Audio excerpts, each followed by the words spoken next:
a lot of people have nothing to offer.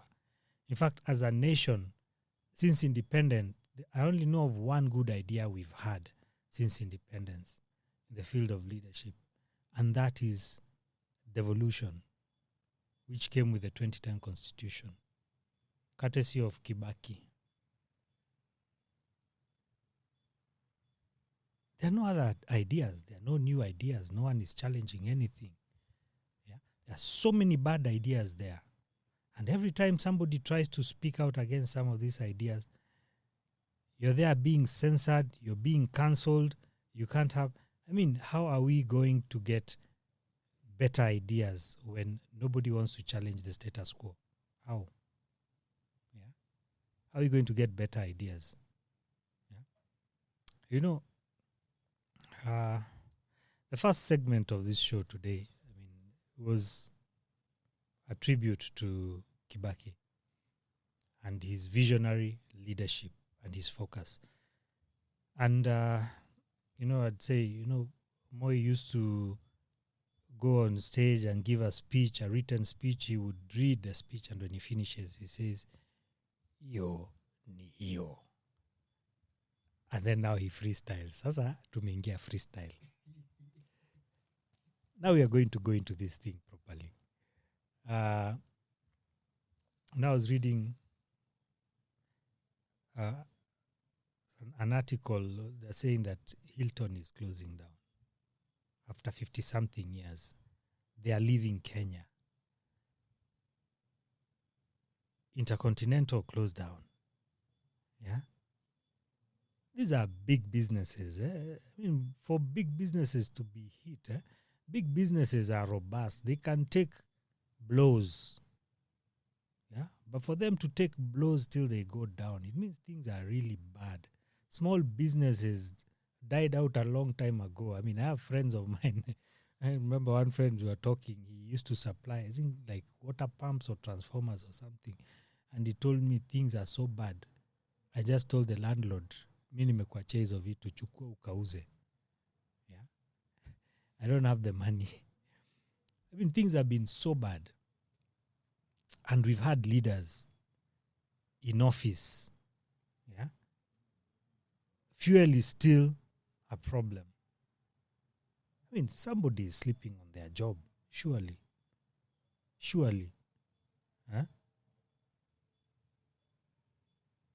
We don't know where this nation is going. We have no idea. Kibaki had given us a very good vision, 2030. The current government came and started doing its own theatrics, sideshows, running things. You can't fool everyone. It's not only the people in government who are smart, who know these things. Hata sisi tunaelewa. When you say we want to do this project because it's the best, we've studied economics. I know economics is the application of scarce resources that have alternative uses. You do not evaluate projects in isolation. You evaluate them against other projects. And when you ask this project, how did we arrive at this project? SGR, there were better alternatives than that. But someone still pushed it. There's a saying I really like. This saying, it goes this way. For the chameleon to survive the burning bush, it must abandon the majestic walk of its ancestors. Yani, kama kichaka inaungua, inachomeka, chameleon, kimbia. Kimbia. You ever seen a chameleon running? You ever seen a chameleon running? Yes, they run. So in Kenya, we should be running. You can't sit here and say, oh, things were better then or what. Nini, ama, it's our culture, what. Things are not working. They are not working. You don't need a PhD, a lot of you need to understand they're not working. We can see it. We have family, friends, people. We go around, we see how things are bad. No one is addressing the economy. And I think amongst our leaders in government, I think they suffer from something called cognitive dissonance. Cognitive dissonance. Yani hawashikanishi vitu. They're not putting two and two together, that the money we spend comes from the businesses that pay taxes. They can't put two and two together. They are there offering benefits and what to their friends and people. Leo, these people will give them this. Tomorrow we'll give them this. We'll expand. We'll create this agency, this department, all that, all that. Who's going to pay for all that? Or they are going to print more money just because the central bank can print money. There are effects. You print more money, there's more inflation. Yeah. So where is this money going to come from? The government gets its money from very few places. One, from taxes. Yeah. If you're not getting the money from taxes, you can float bonds and treasury bills. Yeah. If you've exhausted those means, then you're left with what? With borrowing. But even borrowing, you can borrow up to a certain point. Then what? When it comes to taxes, I know our taxation model is utilities now. They focus more on utilities. That's why they wanted to start licensing potatoes and taxing them, because Kenyans love eating their fries, their chips. Want to tax utilities, and then you load all those levies and everything on those utilities. And I mean, and people need to sit down and ask themselves, the interests of government are not necessarily the interests of the people. Government has its own interests. Yeah. To consolidate power and to maintain the power. They'll do anything. They need to collect more taxes. So they'll do stupid things like build more roads for you to be stuck there in traffic,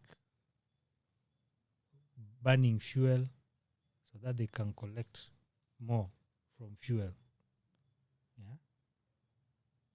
The expressway that was built, I personally think a light rail transit system that runs on electricity would have been a better alternative, because we generate our own electricity for the security of the country. We have a single point of failure, which is fuel. If there's a fuel shortage, the country grinds to a halt. Those who handle national security, come on, man, guys. Let's start thinking, opening our heads, looking at some of these things.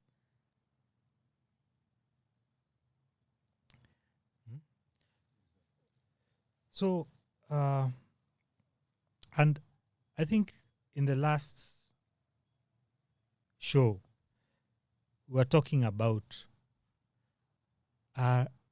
academic certifications or certificates, what's necessary for political leadership.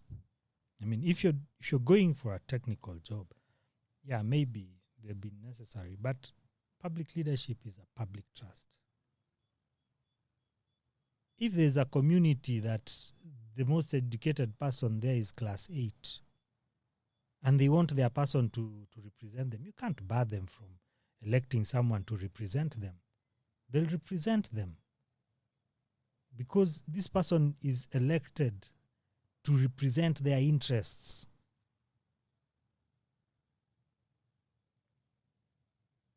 I personally don't think all those certificates are not unnecessary.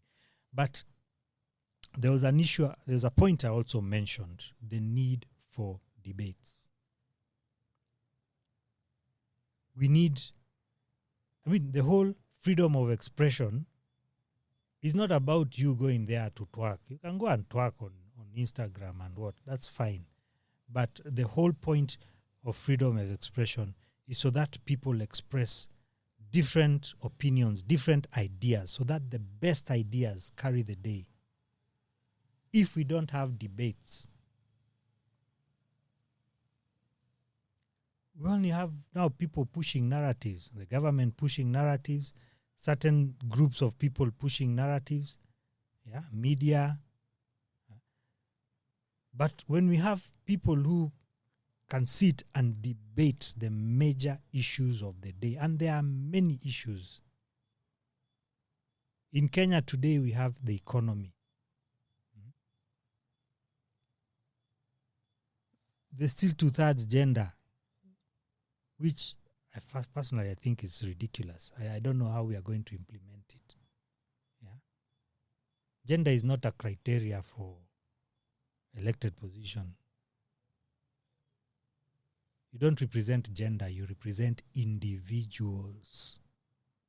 You represent individuals, not gender. When you start creating gender positions, gender this, what, you're just creating special classes of citizens.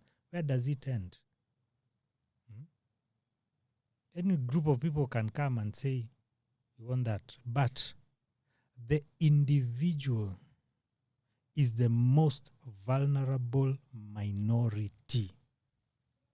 The individual is the most vulnerable minority. Not a gender, not what. It's the individual. And we elect people to represent individuals, not genders.